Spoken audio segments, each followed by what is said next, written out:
Good morning everyone. আজকে চলে এসেছি নতুন একটা রেসিপি নিয়ে। আজকের বারটা হচ্ছে বৃহস্পতিবার আর আজকে লাঞ্চে বানাবো মেথি শাকের পরোটা।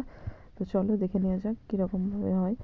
তো সবার ফার্স্টে মেথি শাকের পরোটা বানানোর জন্য শাকগুলোকে আমি ছাড়িয়ে কেটে তারপরে আমি ভালো করে ওয়াশ করে নিয়ে নিয়েছি শাকগুলো। এরপর আমি এগুলো প্রেসার কুকারের মধ্যে বয়েল করতে দিয়ে দেবো।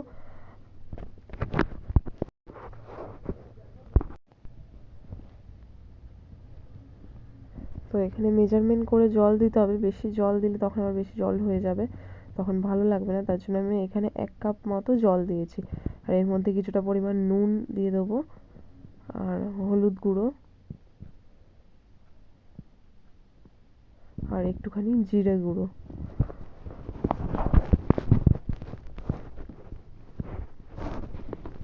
ব্যাস 3টে জিনিস দিয়ে এটা এখন 2টো সিটি দিয়ে নেব। এরপর আমি বাকি প্রসেসটা করছি। এবার প্রেসার কুকারটা আমি এখন গ্যাসের মধ্যে বসিয়ে নিয়েছি, এটা কিছুটা গরম হওয়ার পর ঢাকনা লাগিয়ে দিয়েছি। এরপর সিটি হয়ে গেছে, তো শাকটা আমার বয়েল হয়ে গেছে। এরপর আমি একটা বাটির মধ্যে ঠান্ডা করতে দিয়ে দিয়েছি। এর মধ্যে আমি কিছুটা আটা নিয়ে নিয়েছি, আপনাদের যতটা পরিমাণ লাগবে সেই মতন নেবেন। তারপর শাকটা আমি আস্তে আস্তে করে অল্প করে দেবো আর মাখবো। পুরোটা একবারে দেওয়া যাবে না, তখন আবার বেশি হয়ে যাবে জলটা, তখন ভালো লাগবে না ঠিক। তো অল্প অল্প করে শাকটা দিয়ে মাখতে থাকতে হবে।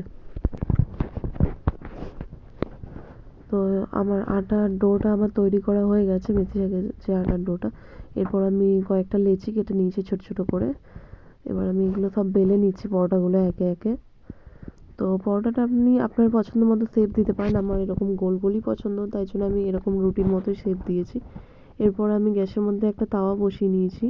দেন তাওয়াটা একটুখানি গরম হয়ে গেছে। এরপর আমি পরোটাগুলো একে একে দিয়ে দিচ্ছি। ফার্স্টে ড্রাই কিছুটা সেঁকে নেব, তারপর আমি ঘি দিয়ে ভাজবো পরোটাগুলো। আপনারা চাইলে আপনাদের পছন্দ মতো রিফাইন অয়েল দিয়েও ভাজতে পারেন। ঘি দিয়ে ভাজতে হবে এরকম কোনো মানে নেই, যেটা পছন্দ সেই মতন। তো আমার আজকে ঘি ছিল হাতের সামনে, তার জন্য আমি ঘি দিয়ে ভাবলাম ভেজে নিই। তো যাই হোক, এবার আমার সেঁকা হয়ে গেছে, এবার ঘি দিয়ে দিয়েছি আমি তাওয়ার মধ্যে। তো এবার হালকা একটু সেঁকে নেবো, বেশি সেঁকবো না, বেশি খরা খরা হয়ে গেলে আবার ভালো লাগে না, একটু নরমই ভালো।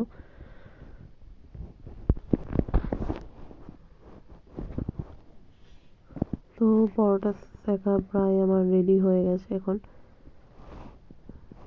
আমি এখানে 2-3টে একসাথে করে সেঁকে নিচ্ছি।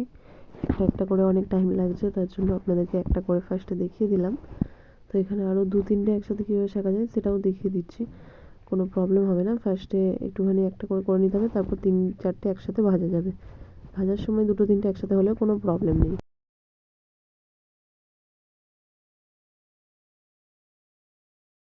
তো এখন রেডি হয়ে গেছে আমার মেথি শাকের পরোটা। এবারে এগুলোকে আমি সার্ভ করে নেবো সুন্দর করে। তো মেথি শাকের পরোটা গরম গরম গুড়ের সাথে ভাল লাগে, খেজুর গুড়ের সাথে। তো আমি এগুলো আজকে সার্ভ করছি বাঁধাকপির সবজি আর ঝোল গুড়ের সাথে। তো খেতেও এগুলো দারুণ লাগছে।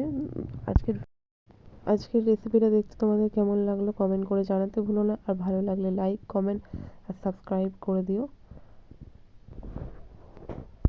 নতুন নতুন ভিডিও পেতে আমার চ্যানেলটা সাবস্ক্রাইব করে দিও, সবার ফার্স্টে নোটিফিকেশন